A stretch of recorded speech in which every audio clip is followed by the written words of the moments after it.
Blah, blah, blah. Yes. So to the internet, to the people, as I turn off my phone Wi-Fi, is that we are live. This is episode 303. More knees. That's what we're calling it. Or we can call it something else, like NFT scams or blackface and NFT. Um, whatever you want to say. Digital blackface.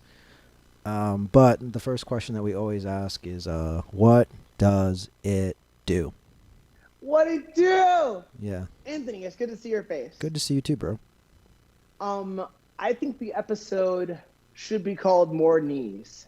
More knees. Okay, it's more knees. Because the rest of the shit that we could call the episode, I find interesting, but not quite shocking.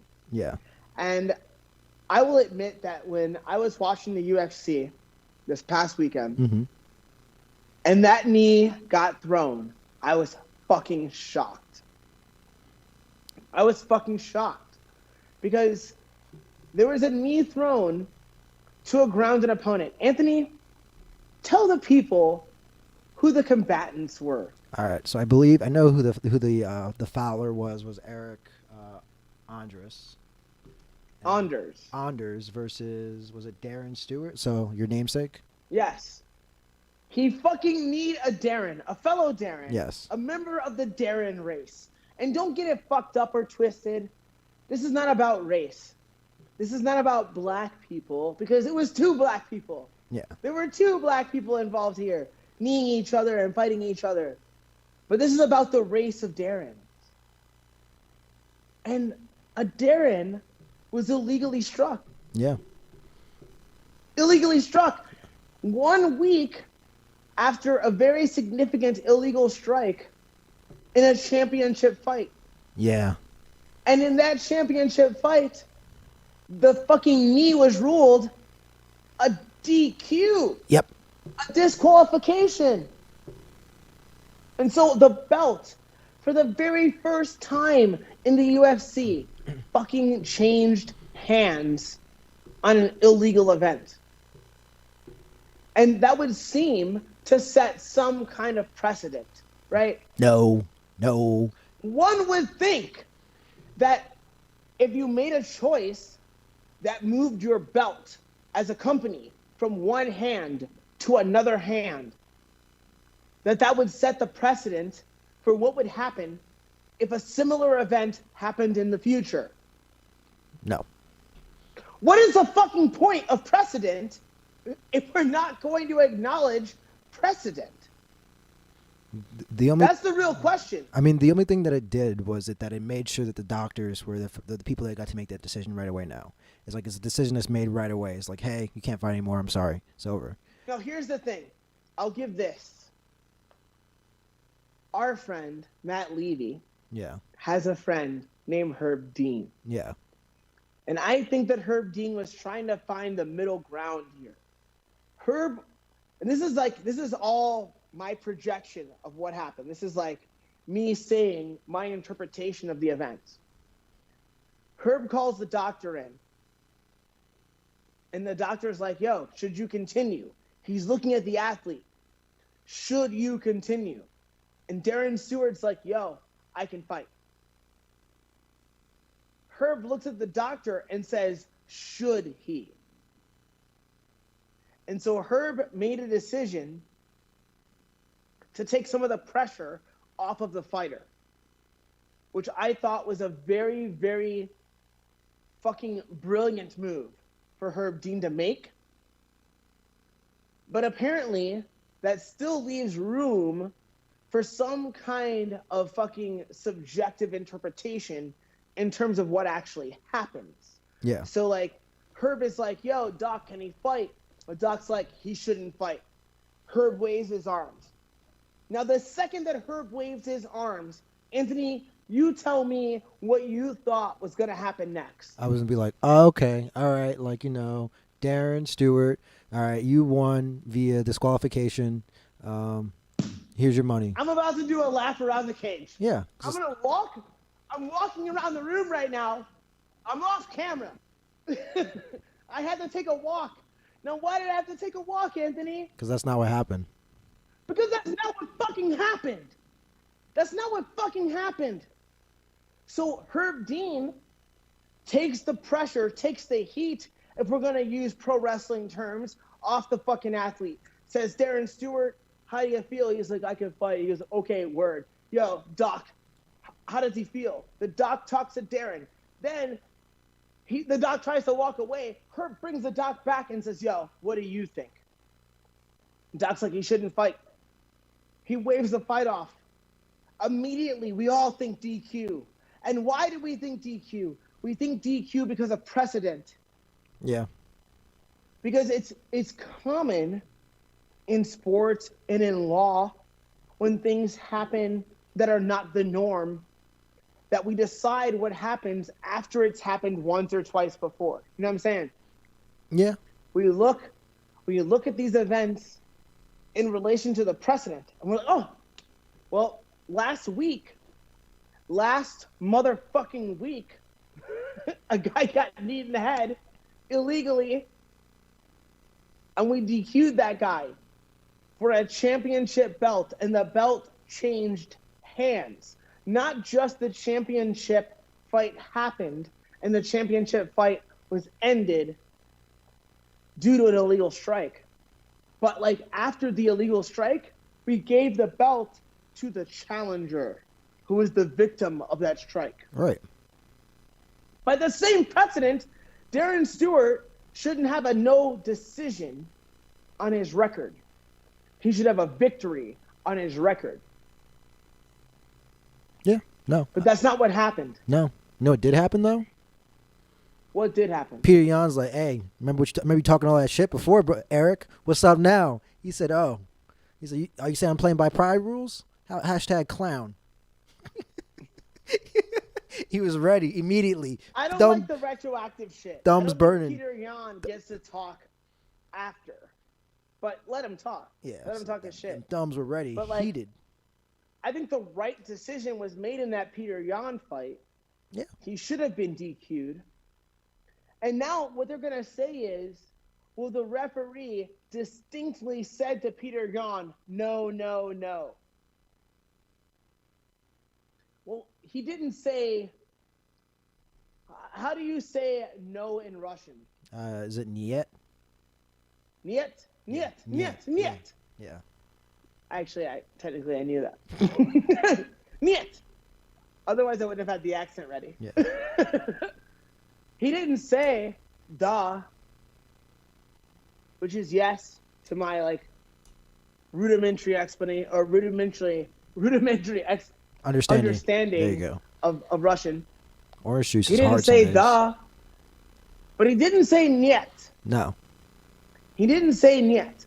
So like, is it fair to hold this person to a standard of a language they don't understand? Yes. Apparently so. Should be. Apparently so.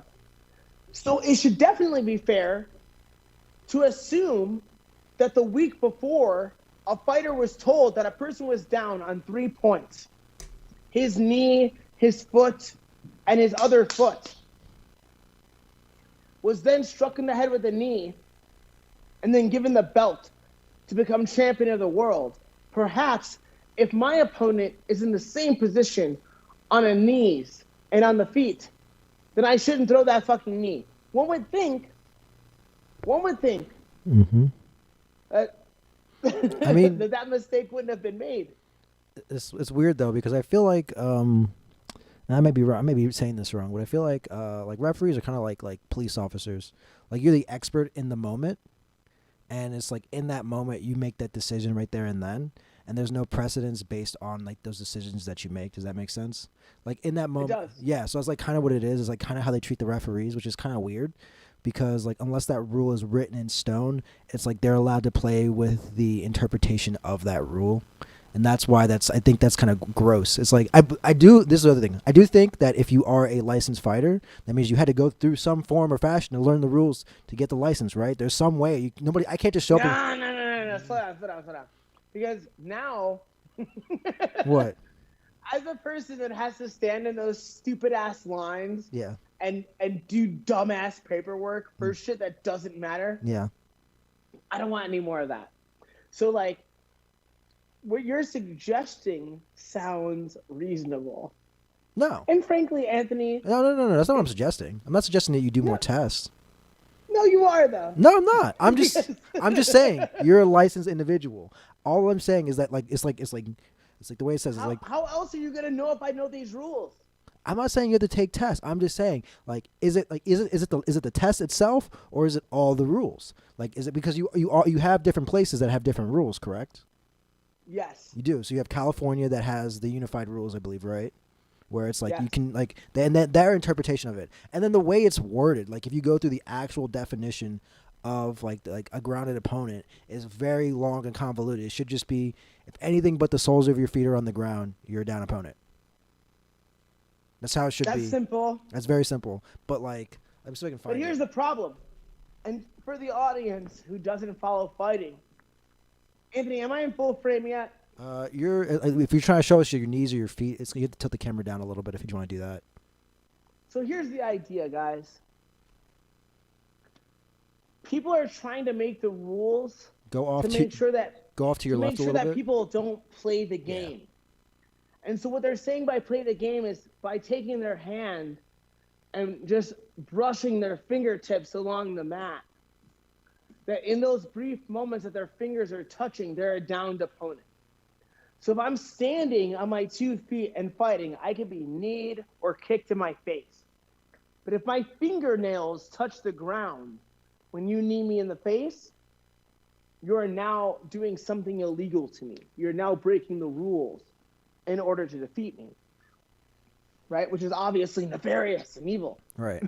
So then we tried to find a rule to make sure that people weren't playing the game.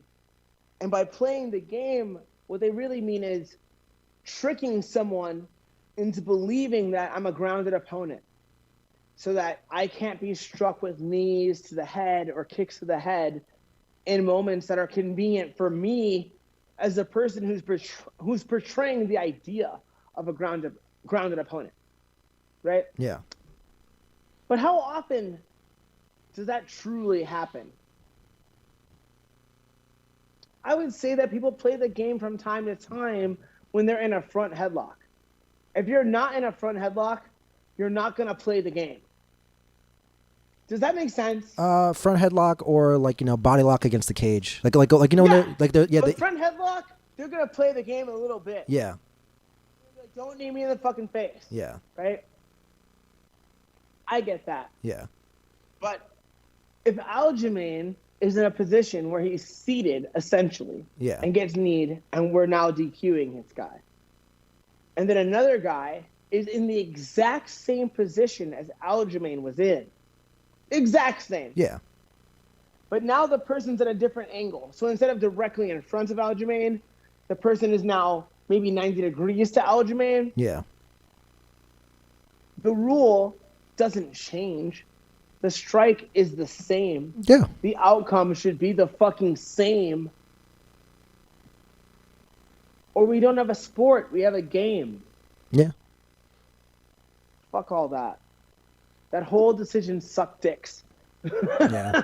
It sucked. Yeah. There's no contest or Super stupid. upsetting. It should be you won. This guy lost. He cheated. He didn't understand the rules. So therefore, he's a cheater and a loser. DQ him. Yeah. I'm not calling him a name. I am. I'm not calling him a cheater. I'm saying you did something that's against the fucking rules. You'll be disqualified for that. And we'll see you next time in this or another organization. Yeah. And that's it. Yeah. I don't begrudge Eric Anders. I have no issue with that guy. Every time I've walked past that guy, he's been nothing but nice to me. Yeah. I don't think he's some fucking psychopath who's looking for a moment to throw a knee on a person who isn't defending themselves. No. But what he did was a week separated from an event that should have established precedent. And if we're trying to have a fucking sport, we have to actually acknowledge these things. We can't act like, oh, no, it's cool. Like, we'll just make up the rules as we go. No, nigga, you can't make up the rules as you go. Like, the rules are the rules. Once you decide that this is an illegal knee worth giving up a fucking world title, then it's also worth taking a fucking L for Eric Anders, Yeah. who may or may not be on his way out of the UFC anyway. Respect, but these are facts. Yeah. He wasn't in the top 10 or anything. Nope. Nope. Nope. He might be on his way out as it is. So if he's on his way out, then maybe he's on his way out in a DQ. And that's life. And that sucks. And then maybe the next organization will pick him up and be like, yeah, the UFC did him wrong. Maybe they can put that into the storyline. But let's not act like you can make a decision for your world title and then make a completely different decision with less on the line. Terrible. Terrible. Okay. Yeah. Well, you about to get hot about another one. What's it called? The British dude, Leon Edwards, versus Bahal Muhammad. And the first thing that you hear about after that fight was like, "Hey, Trevor Whitman, hey, where them gloves at though, bro? Where them special grappling gloves at? Like, hey, can we get them in the UFC?" Yo, so Jessica, who's my roommate, my homegirl, my athlete, was Jessica I, for people that don't pay attention very closely. I should probably just explain everything. Jessica I is in the top 10 in the UFC currently at featherweight, and we were discussing the same issue, right? Right. And she was like, and I was like, all right, let's go back, because I brought the audience into some of the backstory. Let's recap like exactly what we're talking about. Anthony, tell these motherfuckers what happened in that main event. So Mr. Bahal Muhammad got double eye poked, and it looked like his eyelid got torn or something at the end of it. It looked bad. It looked pretty. The second one looked bad. Yeah. And I'm like, yo, bro, he couldn't see out of that. And like, he's like, I can't see, dude. Like, I'm not fighting anymore. Like, I can't see. Well, he didn't even say that. I don't think, did he not say that? I think what happened was he realized that he was fucked. He started crying in the cage. Yeah. And I don't think he was crying because he was in so much pain physically. I think he realized he was in a situation where he couldn't realistically defend himself at the world-class level. And that he was going to be put in a situation. How dare you laugh? No, I'm looking at his eye. Eye. Yeah. Do whatever you want. Yeah, like, rough. I trust you, bro. Like, you're my friend. Yeah, that's rough. But this motherfucker was put in a situation where he had to then decide, okay, I'm fucked up. Yeah. Should I continue? And that's a fucked up situation to be placed in. You should only fight with 2 eyes, 2 fists, 2 knees, 2 shins, 2 feet. Once those things start to disappear, maybe you should disappear too. Because the person across from you has all the available tools to fuck you up. But like, who wants to do that? Who wants to say, I am hurt? I shouldn't be here. Nobody. Nobody wants to say that. Right. I wouldn't say that. Once it's all signed, once I'm in the building, once you close the cage door, or once my foot steps onto a mat, we are here. We are here. And the injuries that brought me here or are making it harder for me to be here no longer matter. Yeah. We are already here. So it was fucked up. Super messed up. And then another no contest. Yeah. Oh shit. Guess who's in town? Who?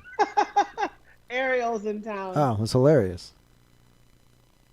I'm gonna tell her yes, but tipsy. She's like, are you in town? I'm like, yes, but tipsy. Okay, we're back. We're back, baby. Let's see it. Oh, there you go. You're back now. I just didn't want to answer her. I didn't want to not answer her. Right. Because she's not from here. Yeah. You know? Yeah. She's out there in the SD training with the Legion. Shout out to Andres Brunalskis, Keenan Cornelius for helping out my girl. You know what's really funny? What? So, I have a student who trains with me privately, Mm-hmm. and he went to go visit an exotic island. And I'm only being vague. They visit an exotic island? I'm only being vague because he would prefer it that way, Yeah. right? But he's like, yo, I just sat down with Jimmy Harbinson, and he says he knows you. No, another way to describe Jimmy Harbinson would be to call him Jimmy Jaw. And Jimmy Jaw good, bro. Like, Jimmy Jaw good. And I was like, yeah, I peripherally know that guy. Like, we have, like, mutual acquaintances / friends. But it's not like me and Jimmy Jaw, like, kick it. Right. Like, it's not like we're besties, right? But, like, yes, I'm aware of him. I'm surprised that he remembers me at all. And my homeboy's like, yeah, he said he's going to fuck you and Andres up. And I was like, yeah, you really are sitting with him. Because first of all, if you're going to start to mention famous jiu-jitsu guys, and no offense to Jimmy, I don't think he would come up. Yeah. Like, even though he might fuck up some of these famous guys, I don't think his name would come up because he hasn't been in, like, or at least in the Instagram culture in a couple of years. He doesn't give a fuck. It seems that way to me. But he bad. Like, he's super, super, super tough. And so I was like, oh shit, like, all right, so he knows who I am still. That's neat. But he was like, yeah, like, Jimmy Jaw's gonna come to Vegas. And I'm like, all right, we're gonna train. Yeah. I have a place. Yeah. It's like, it can happen. We can kick it there and train. Yeah. We can learn from one another, and I can certainly learn from him. But it was just funny, like, It's just like, hey. he's like, yo, I'm in a fucking foreign country on an island, and this nigga knows your name. And I'm like, what? Like, what in the fuck? But just keep that in mind for everybody. Like, somebody knows you. Be nice. This is true. This is true. Be nice. What else happened in the world? We can do a quick shout out to Mr. Dan Ige, 50K for his baby. Woo! 50K. Wait, did he have his baby? I don't know. I actually have no idea, but I'm saying, well, his future child. son of a bitch. His future child. I mean, it's not like it's not going to happen. It's going to happen. It's just gonna, whenever. It is going to happen. Yeah. But shout out to Dan Ige for dropping that right hand on that kid's chin and dropping him and getting that fucking extra paycheck. I don't claim to, like, know Dan Ige, but we've interacted and he's always been very, very nice to me. And his wife has helped our camp before, so I have nothing but love for them. And I was rooting for him in his fight. I was hoping that he would win, and he won in spectacular fashion and got another bonus check. So, like, he really is Dan 50K Ige. Yeah. Give that guy 50K every time he shows up to the goddamn event. Give him his money. Like, don't wait for him to perform. Don't wait. Dana should just be like, oh yeah, Dan Ige's pay is this, plus the 50K I'm gonna have to give him after the fight. just fucking add that shit on. Oh dang! You get to train. You got rounds with salute. Khabib. Ooh, nice. Mhm. Yeah, you got looks from Khabib. Dang, that's I was like, oh hey, if you getting pictures with that guy, it's like, hey man, he gave you some rounds, he gave you some looks. Like, oh yeah, you want to see something real quick? It's like wild. Oh shit. Wild. Yeah, shout out to Dan Ige. Let's see what else is going on.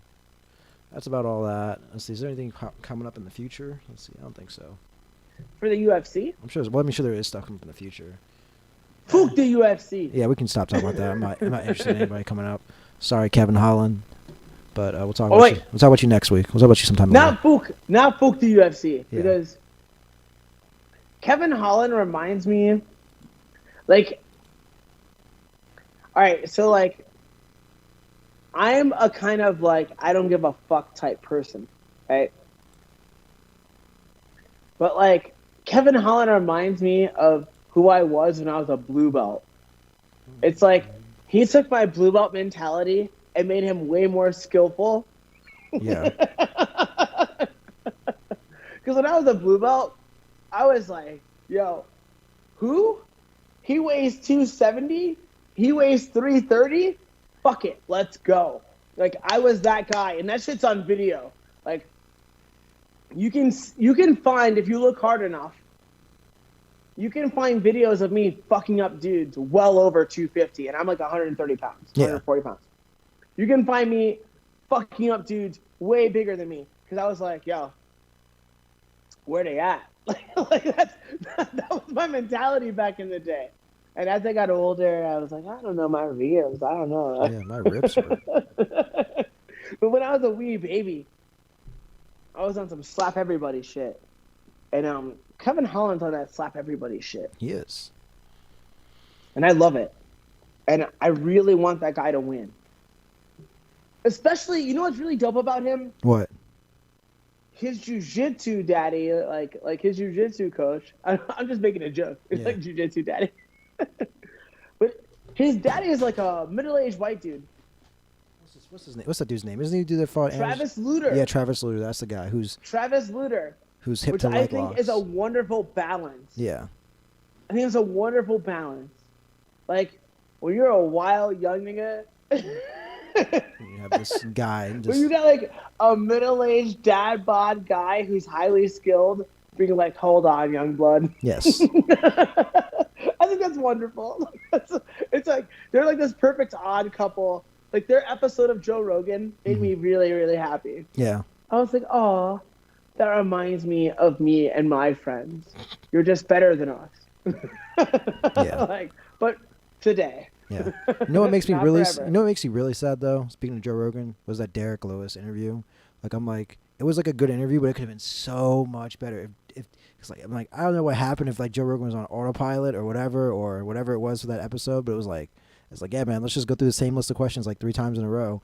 Let's just loop through it. Yeah, he was just kicking it. It was like he was just happy to be around Derek. Yeah. He wasn't like because the Derek Lewis interview could have been as intense as Francis's.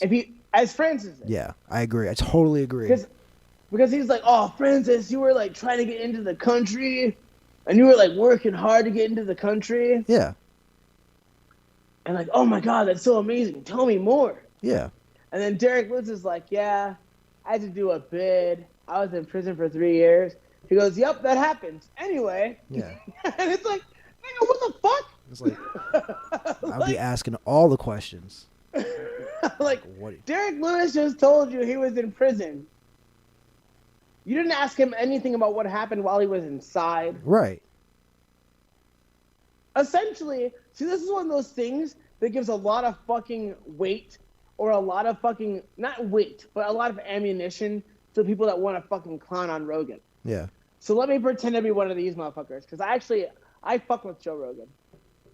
The long way. Yeah. When episode 35 broke about that episode, that's when I started watching the podcast and listening to every episode. Mm-hmm. So, like, I'm a day one kind of motherfucker. You know what I'm saying? But, like, to treat Derek Lewis that way, and Derek didn't take any offense to it. No. But, like, to be like, "Oh, my God, Francis, you were in the woods? I know what the woods are like. The woods are tough. You were in the woods multiple times? Holy shit. Oh, my God, let's talk about it for hours. Oh, Derek Lewis, you were in prison for 3.5 years? Yeah, niggas go to prison." Yeah, pretty much. It was like, yo, bro. That was essentially what it was. He was like, "Yo, of course you went to prison, nigga." Like, Like it was so frustrating. Like I'm like, dude, like you know how many hidden gems this guy has that you could just tell it, you could just hear about. Where like, oh hey, like why didn't anybody ask him like, dude, like just talk to him about his unorthodox grappling. Like I want to hear that. Like I would love to hear that. We're like, yo, bro, it's like that stand up mentality. It's like, yeah, I'm like, I want to hear about that. Like how you do Turkish get ups with like people that are twice your size. There are a million things. Yeah, A million things they could have anything, talked about a lot of things. that they did not talk about. And they're like, "Oh yeah, you like Ferraris and shit." Yeah, Like they talked about. Like what is this? Like what are we doing here? Like come on, bro. Like what is this? What are you, beginner? Like what's going on here? Like but then like see like it's funny though cuz like but like Derek is so much like just a normal person, like completely like is not even in tune that this is like really happening. He's like, "Yeah, my daughter's like suicidal. No big deal." Like, Yeah, like it's like he's just talking to like another person's like like one and dad to Joe's another. like, "Man, that sucks." Yeah, right. So tell me more about. Tell me Yeah. more about the Ferrari. Yeah, like I'm like, "Yo, bro, like what's going on here?" Like My daughter's gonna kill herself, and he's like, "Yeah." yeah, So yeah. about that fucking Ferrari. Yeah. It's great to be famous, right? It's crazy, right? I mean, like there because it was Yeah. like just like the little A moments. waste of an interview. Yeah. In fact, that's my new goal. I'm gonna get Derek Lewis. Just I'm not fucking around. do it. I'm Do gonna it. get Derek Lewis, and we're gonna sit in this very room, Yeah. and we're gonna talk about that real shit. Yeah. And then I'm gonna contrast this to the Rogan podcast, and be like, Joe, I fucking love you, but nigga, you dropped the ball. You dropped the ball here, and here's a guy who is gonna break as a giant star based on saying my balls was hot. Then you essentially like knight this motherfucker as having one of the best Instagram accounts out there. Yeah.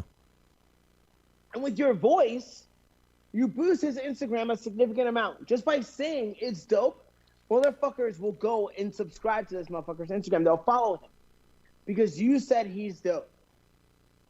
But you didn't tell his story. Yeah. You didn't really give him a platform to tell his story. You guys talked about cars and bullshit. Like, but you were happy to talk to Francis about some immigrant shit. He's not even fucking from here, Joe. Like, meanwhile, in the old fucking podcast studio, you have the American flag behind you. God damn it, Joe. Yeah. Like, if we were friends, I would drop kick you in the fucking knee. Like, I would hit you with a basement drop kick. You would need a brand new ACL, PCL, LCL, all the fucking CLs. It fucking made me so sad. It was really sad. Like I was super excited for it, and I stayed up. I like when I heard it was like when I just happened to like saw it on Instagram, like oh it's out. Like I was up at like midnight, and I listened to that thing till about like 2 a.m. before I went to bed, and I was super disappointed. Like it was cool, but it was like it could have been so much better. Like just hearing that like oh hey I had to take a poop, but he also did break my ribs. Like was hilarious. Yeah, Derek Lewis is a fucking legend. He says all the funniest things, and Yeah. it's like, but just because he does that, maybe that's what he was focusing on because he's just a comedian. And I don't mean just, Yeah, that's the primary. but because he's a comedian. And he's like, man, this guy has a lot of funny in him. And so he focused on the funny. Yeah. But goddamn, even though he no-sells it, there's a lot of shit going on with Derek Lewis. Yeah. Like And because he no-sells it, means that you're supposed to be the nigga that brings it out, Joe Rogan. Like, when you have this nigga in front of you for an hour and 40 minutes, you're supposed to tell me something about Derek that I don't know. And I guess you did. So in a way, I'm being a cunt. But in another way, I'm not being a cunt because you spent an hour and 25 minutes telling me shit I already knew. yeah.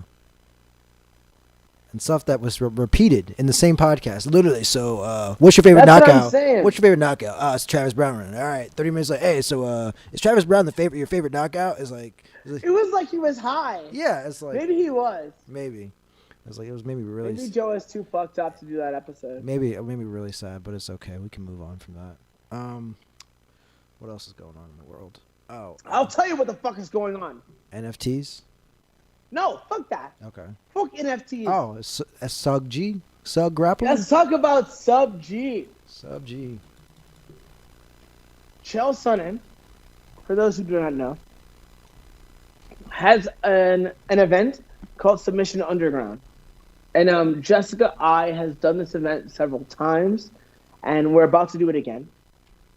at the end of this month, will be heading out to do another event against the former Bellator champion at 125.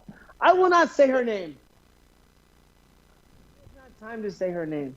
But just know that she's an accomplished woman, that she's a champion in another organization, Oh. and that she's going to get fucking finished within the first 5 minutes. Because the thing about these things is that it's a 5-minute round, and then it goes to like submission overtimes where like I'm allowed to have your arm or I'm allowed to have your back. But on what fucking planet would you have my arm or my back if I'm way better than you?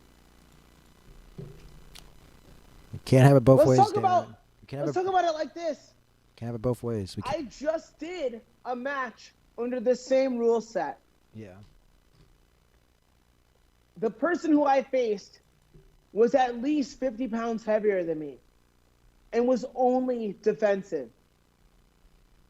All they did was avoid getting submitted by my leg lock attempts. And then, at the end of the match, when the time has run out, instead of being like, Darren wins by fucking murdering this dude for 5 fucking minutes, by being threatened in 0 ways for 5 minutes by a guy who's much bigger than him, by putting him in submission attempts that he has to defend, that he almost got his leg broken in. We'll go to overtime. And let's put this motherfucker on Darren's back. Well, I held him for about 10 or 11 seconds. And he survived longer than that. And that's that. Yeah. So that means this nigga wins? Are you fucking kidding me? Are you fucking kidding me? So fine. I accept that rule set, but I will not accept that fate. And when we go to Submission Underground and me and Jessica face this bitch from Bellator, she's going to get slapped up in the first 5. Count my words. Fucking make sure that everybody knows. I buy sub in the first 5. Not Jessica I buy sub by rear naked or arm bar in the overtime. That shit is fucking gay. And if we win by the way, I'll smile. I was gonna say, it's like, I'm like, it is gay. It's stupid. No, it's not, dude. Stupid. It's not that stupid. It is so. It is fucking stupid. What do you want? Do you want people to watch grappling, or do you want people to just grapple? What do you want? Nobody watches grappling anyway. Look, this imaginary world where people are gonna suddenly watch jiu-jitsu, I'm over it. How about that? Hey. I'm over the mortal coil. Like, I don't give a fuck about any of you. I don't give a fuck. You don't care about us. Make a rule set that makes sense to us, that's exciting to us. You're not watching. Why are we trying to make a rule set for you? You're not watching. It's fucking stupid. Metamoris tried to make a rule set for all people, for people that didn't grapple. I sat in a room full of people that didn't grapple. One of them was like, wow, this is pretty cool. The rest of them were eating and drinking. And they were eating and drinking shit they didn't pay for. Feel me? Yeah. They wouldn't have been there if there wasn't food and booze. So fuck them too. And then when this EBI shit came up, the whole point was to get people involved that weren't involved in jiu-jitsu already. Well, guess what? No one's fucking watching. And ESPN shows the NCAA championships of wrestling, which is the most fucking exciting grappling event that happens on earth. And nobody watches that shit either. Look, no one cares about us. You're a subculture, nigga. Like enjoy. Enjoy the benefits of being a subculture instead of lamenting over the fact that you're not in the mainstream. Stop trying. Stop trying to dumb our shit down so that motherfuckers can be like, oh, grappling's pretty cool. Fuck you. Fuck you. We're cool over here. We're cool over here. And if we modify our rules to draw your eyes we are fucking our shit up. It's just an opinion. I get it. I get what you're saying. It's not a strongly held opinion. It's just strongly defended. I guess. Until I change my mind, Yeah. I will keep the same tone. I guess the only way you can, the argument to that is that like, or the support to that is like, yeah, there's people. Gordon Ryan he stopped doing EBIs and he brings more money to Flow Grappling than anybody else does based off of his Instagram alone. Yeah. So, there's that. While y'all out here hating, tip the hat. Tip the fucking hat to Gordon. And be happy that he's out there saying all this fucking ridiculous and amazing shit. Yeah. Because he's bringing eyes to the sport that you say you love. Because he's the best Anthony, ever. Yes. do you have any weird news? I do. Let's see. We can talk about. Okay. What is this? So, cheerleading mom created deep fake video to allegedly harass her daughter's rival. I'm already in. Yeah. Let's go. So, a Pennsylvania mother allegedly sent a deep fake photos and videos of her teenage daughter's rival, depicting them naked, drinking, and smoking to their coaches in a bid to get them kicked off the team, the Hilton Township Police said. Blah, blah, blah, allegedly sent the manipulated photos and videos to at least 3 of her daughter's teammates and their coaches on the cheerleading team. Let's see.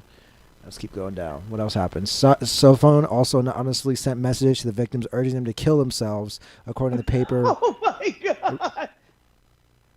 Was arrested on March 4th and was charged with 3 counts of cyber harassment of a child and 3 counts of harassment, according to the attorney. How old is this person? Is this person 18? If it's not, then isn't that child? Shouldn't that be like child pornography too? You're going to jail forever, lady. Yeah. One victim's parents contacted up saying that the girl received harassing text messages from an anonymous number. And then the girl and her coaches were sent photos that appeared to be depicted of her naked, drinking, smoking a vape pen. Her parents told the police because they feared the videos could lead to her daughter being kicked off the team. 2 more families came forward saying their daughter received similar videos, similar messages, according to the Inquirer. These victims were sent photos of themselves in bikinis, according to the report, were deep fakes. These images, Anthony. Yeah. We're about to get kicked off the internet. Oh, why? Because I'm going to pee on the internet. Oh, that's gross, dude. You could just pause the video and come back. It's okay. No. Why? No. I mean, What we can do. what you could do is like. I'm warning you right now. So, like, we can either end the podcast in the next 3 seconds. All right. Goodbye, internet. XOXO. There's no other. Goodbye, internet. See you guys later. We're having Look a at that curtain. Yeah, it's like going down. it's done.